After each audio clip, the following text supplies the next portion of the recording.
Hello students, good evening to all of you. बेटा आज हम डिस्कस करेंगे बायोटेक्नोलॉजी के अंदर कि हम किस तरीके से जो प्रोडक्ट हमने रिकम्बिनेंट डीएनए टेक्नोलॉजी को यूज़ करके बनाया है हम उसे कैसे एक्सट्रैक्ट करते हैं। तो दैट मीन्स कि today we are going to study about the obtaining the foreign gene product, how to obtain the foreign gene product.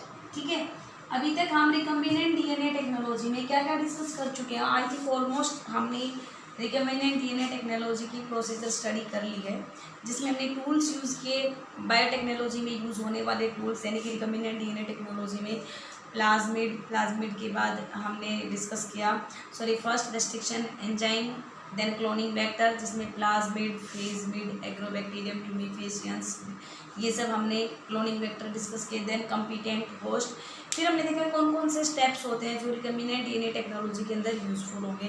तो लास्ट में हमने क्या देखा था कि हमने एक रिकम्बिनेंट डीएनए को होस्ट सेल के अंदर इंट्रोड्यूस करवा दिया था and it is allowed to multiply itself. उसके अंदर उसको क्या करवाया गया, मल्टीप्लाई करवाया गया।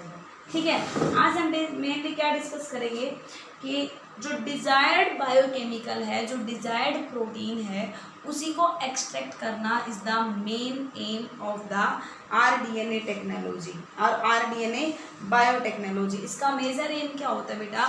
The major aim of recombinant DNA biotechnology is to obtain the desired biochemical or desired protein, foreign desired biochemicals. ठीक है, जो भी बायोकेमिकल्स हमने बनाए हैं, जो भी प्रोडक्ट की हमने फॉर्मेशन की है, उसको ऑब्टेन करना ही मेजर एम होता है रिकम्बिनेंट बायोटेक्नोलॉजी का। ठीक है, रिकम्बिनेंट डीएनए टेक्नोलॉजी से जो प्रोडक्ट बना है उसको हम क्या नाम देते हैं? तो इसमें बेटा जो प्रोडक्ट रिकम्बिनेंट डीएनए टेक्नोलॉजी से एक्सट्रैक्ट किया जाता है, बनाया जाता है, that product is known as recombinant protein. हम उसे क्या बनाते हैं, हम उसे क्या नाम देते हैं? रिकम्बिनेंट प्रोटीन और रिकम्बिनेंट बायोकेमिकल। ठीक है, रिकम्बिनेंट बायोकेमिकल्स नाम देंगे। बायोटेक्नोलॉजी के थ्रू इंडस्ट्रियल लेवल तक इस प्रोसेस स्टेप रिकम्बिनेंट प्रोटीन्स को, रिकम्बिनेंट बायोकेमिकल्स को बनाने के लिए मेनली 3 स्टेप्स होते हैं बेटा। 3 स्टेप्स के थ्रू बायोटेक्नोलॉजी पास होती है। सबसे पहले उस प्रोडक्ट को लेबोरेटरी लेवल पे बना के देखा जाता है। अब देखो वैक्सीन बनानी होती है तो वैक्सीन ऐसा तो नहीं है कि डायरेक्टली बना के उसको इंडस्ट्रियल लेवल पे प्रोड्यूस कर दिया जाए और मार्केट में उतार दी जाए सेल आउट करने के लिए। सबसे पहले वो लेबोरेटरी के अंदर बनती है, लेबोरेटरी स्केल। सबसे पहले लेबोरेटरी में बनेगी, वहाँ से बनने के बाद उसकी टेस्टिंग होती है और टेस्टिंग होने के बाद जब वो ऑथेंटिसिटी के साथ प्रूव हो जाएगी तो उसको थोड़े से लार्ज स्केल पे बनाया जाता है, जिसको हम पायलट प्लांट स्केल कहते हैं। पायलट प्लांट स्केल, इसके अंदर क्या किया जाता है बेटा? थोड़े से लार्ज लेवल पे उस प्रोडक्ट को बना के यूज़ किया करके देखा जाता है और फिर यहाँ पे भी जब ये सही प्रूव होता है तब फाइनली इसको मैन्युफैक्चरिंग यूनिट का मतलब क्या होता है? मैन्युफैक्चरिंग यूनिट का मतलब होता है इसको इंडस्ट्रियल लेवल पे सिंथेसाइज करना, लार्ज स्केल पे सिंथेसाइज करना। ठीक है, लेबोरेटरी स्केल से मैन्युफैक्चरिंग यूनिट तक, लेबोरेटरी स्केल से मैन्युफैक्चरिंग यूनिट तक जो डेवलपमेंट होती है उसको हम क्या नाम देते हैं? That is called scaling up. That is called scaling up procedure. Scaling up का मतलब सबसे पहले हमने लैब के अंदर उस बायोकेमिकल को बना के देखा, फिर उसको हमने थोड़ी सी ज़्यादा क्वांटिटी के अंदर बनाया, ऑर्गेनिजम्स के ऊपर अप्लाई करके देखा कि वो बेनिफिशियल है कि नहीं है। फिर हमने उसको मैन्युफैक्चरिंग यूनिट पे एक लार्ज स्केल पे सिंथेसाइज किया इंडस्ट्रियल लेवल के ऊपर। तो ये स्टार्टिंग से लेके एंड तक की जो बनाने वाली प्रोसीजर हैं इनको हम स्केलिंग अप रिएक्शंस कहते हैं। ठीक है, और जब मैन्युफैक्चरिंग यूनिट जब उसको इंडस्ट्रियल लेवल पे तैयार किया जाता है तो उसको बहुत बड़ी अमाउंट में बनाया जाएगा और एक कंटेनर होते हैं बेटा जिनके अंदर ये बायोकेमिकल प्रोसेस कैरी आउट की जाती हैं with the help of the micro organism and these container are known as bioreactor, इनको हम क्या नाम देते हैं बेटा, बायोरिएक्टर और fermenter. These are called bioreactor और फर्मेंटर। ये क्या होते हैं, these are the containers in which biochemical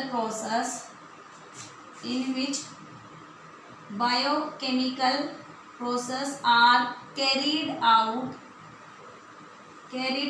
by using the living cell and their growth medium, by using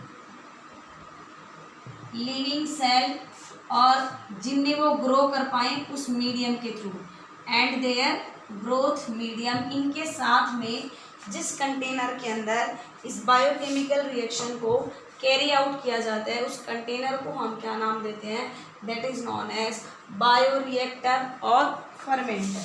ठीक है बेटा, उसको हम क्या नाम देंगे, बायोरिएक्टर और फर्मेंटर।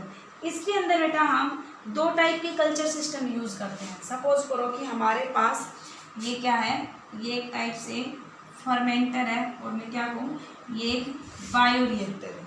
ठीक है, आप यहाँ पे डायग्राम देख रहे हैं, तो बेटा यहाँ पे आप क्या देख रहे हैं, यहाँ पे आप बायोरिएक्टर देख रहे हैं कि व्हाट आर बायोरिएक्टर्स। बायोरिएक्टर मैंने आपको क्या बताया, दीज आर द कंटेनर और we can say these are the vessels in which the process of formation of biochemical process carried out. ठीक है, इसमें क्या किया जाता है बेटा, अगर हम लार्ज स्केल पे प्रोडक्शन करना चाहते हैं, मान लो 100 से 1000 लीटर्स के प्रोडक्शन करना चाहते हैं, तो वो प्रोडक्शन इन स्पेसिफिक टाइप के कंटेनर में की जाती है जिनको हम बायोरिएक्टर नाम देते हैं। यहाँ पे आपको डायग्राम में क्या दिख रहा है, दो टाइप के बायोरिएक्टर हैं। ये बायोरिएक्टर कौन सा है, स्टीयर्ड टैंक बायोरिएक्टर, और जो दूसरे वाला बायोरिएक्टर यहाँ पे दिख रहा है इसको हम क्या नाम देते हैं, sparged stirred tank bioreactor. This is known as sparged stirred tank bioreactor. ठीक है, इनमें से देखो क्या क्या डिफरेंस है।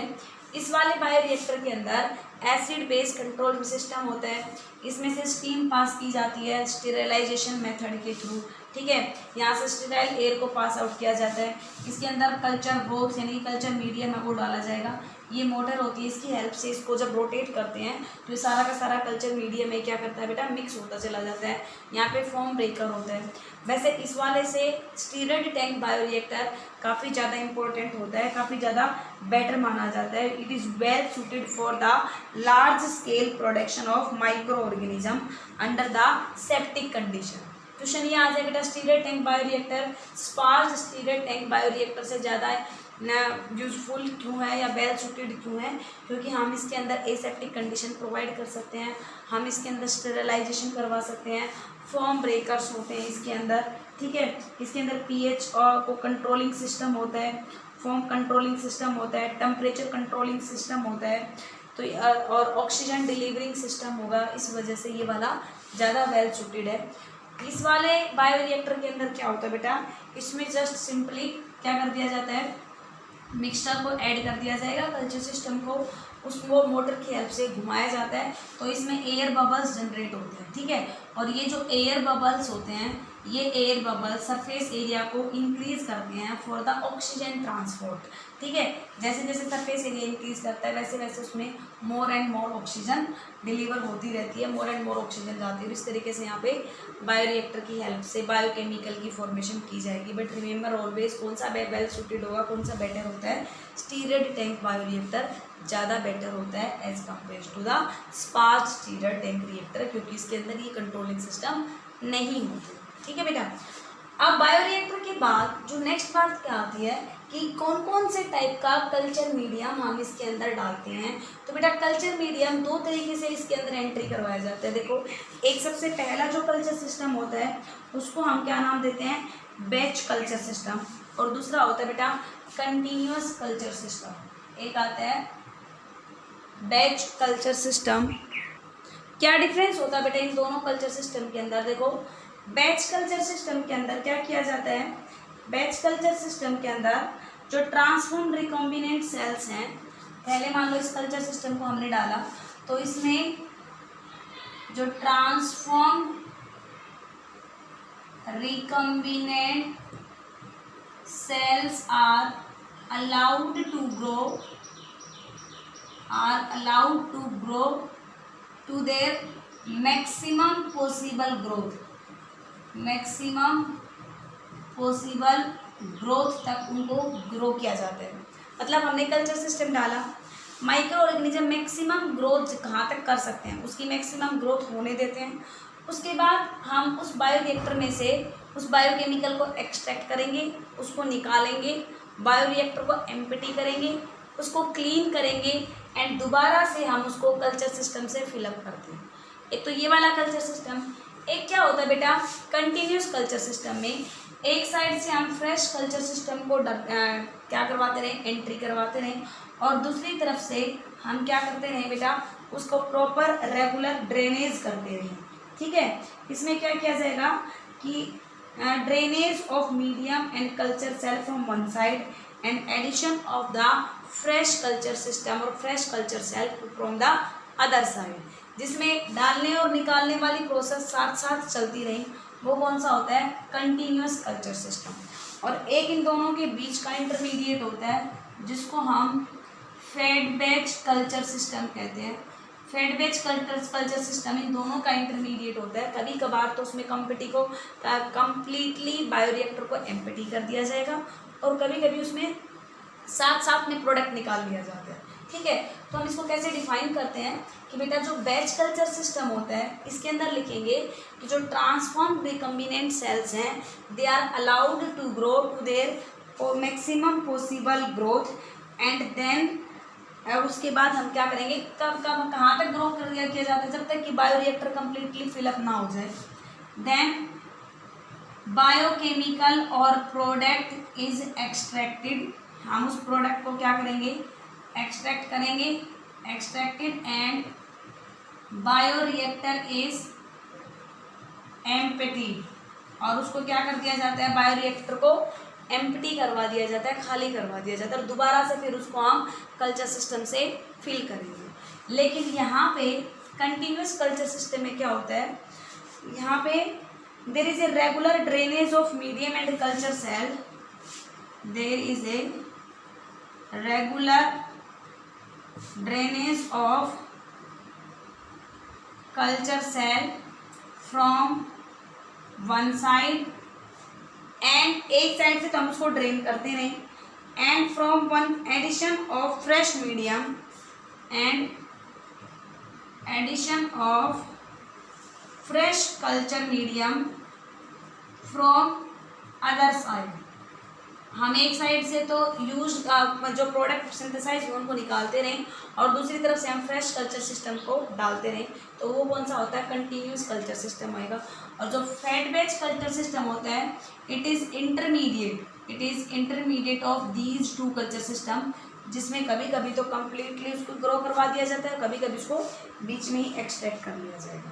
तो इस तरीके से इन कल्चर सिस्टम को यूज़ करके बेटा हम लिविंग सेल्स से एक बायोकेमिकल जो यूज़फुल होता है ह्यूमन बींग्स के लिए एक प्रोडक्ट को हम सिंथेसाइज करवाते हैं। ठीक है, तो इसमें दो प्रोसेस यूज होती है। एक तो हमने कल्चर सिस्टम को यूज़ किया और उस प्रोडक्ट को हम बनने दें जब तक कि वो कम्प्लीटली बन ना जाए। फिर एक बनने के बाद वो प्रोडक्ट सिंथेसाइज हो चुका है और सिंथेसाइज होने के बाद हम उस प्रोडक्ट को एक्सट्रैक्ट करें, एक्सट्रैक्ट करने के बाद हम उसको प्यूरिफाई करें, फिर हम उसको प्रिजर्व करें। तो ये दो टाइप की प्रोसेस होती हैं। एक तो आती है बेटा अपस्ट्रीम प्रोसेस, अपस्ट्रीमिंग प्रोसेस, और एक क्या आती है डाउनस्ट्रीमिंग प्रोसेस। अगर मैं इनमें से आपको एक प्रोसेस बता दूंगी तो दूसरी आप खुद ब खुद समझ जाएंगे। डाउनस्ट्रीमिंग प्रोसेस का मतलब क्या होता है, recovery of the product from the fully grown modified cell, recovery of the product from the